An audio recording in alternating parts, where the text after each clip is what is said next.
അങ്ങനെ ഒരു പൊന്നോണം കൂടെ വന്നെത്തിയില്ലേ എല്ലാവർക്കും ഇനി സന്തോഷത്തിൻ്റെ നാളുകൾ. ഞാൻ ഓർക്കായിരുന്നു എത്ര പെട്ടെന്ന് ഒരു വർഷം കഴിഞ്ഞു പോയതെന്ന്. കുട്ടികൾ എക്സാമിൻ്റെ തിരക്കിലാണെങ്കിലും ഞാൻ വിചാരിച്ചു ഒരു മധുരപ്പായസം ഉണ്ടാക്കി കൊടുക്കാമെന്ന്. പിന്നെ നമ്മൾ തയ്യാറാക്കുന്നത് ഈസി ആയിട്ടുള്ള ഒരു പാൽപ്പായസമാണ് കേട്ടോ. ഞാനിത് തയ്യാറാക്കുന്ന സമയത്ത് ഞാൻ ഓർക്കുകയായിരുന്നു, ഒരു 4ൽ 5ലൊക്കെ പഠിക്കുന്ന സമയത്തെ ഞാൻ ഓണത്തിന് രേണുവച്ചിൻ്റെയും അതുപോലെ ബാവുട്ടിയേട്ടൻ്റെയും വീട്ടിൽ സദ്യ ഉണ്ണാൻ വേണ്ടി പോവുമായിരുന്നു.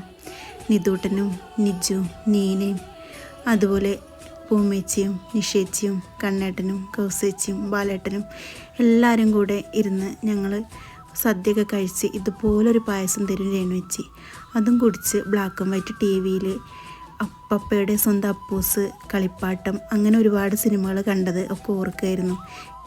ഇനി ഒരിക്കലും ആ കാലം തിരിച്ചു വരില്ല എന്നുള്ളതും രേണുവച്ചി നിതൂട്ടനും ഒരു ഓർമ്മയായി എന്നുള്ളതും നെഞ്ചിലൊരു വിങ്ങലാണ്.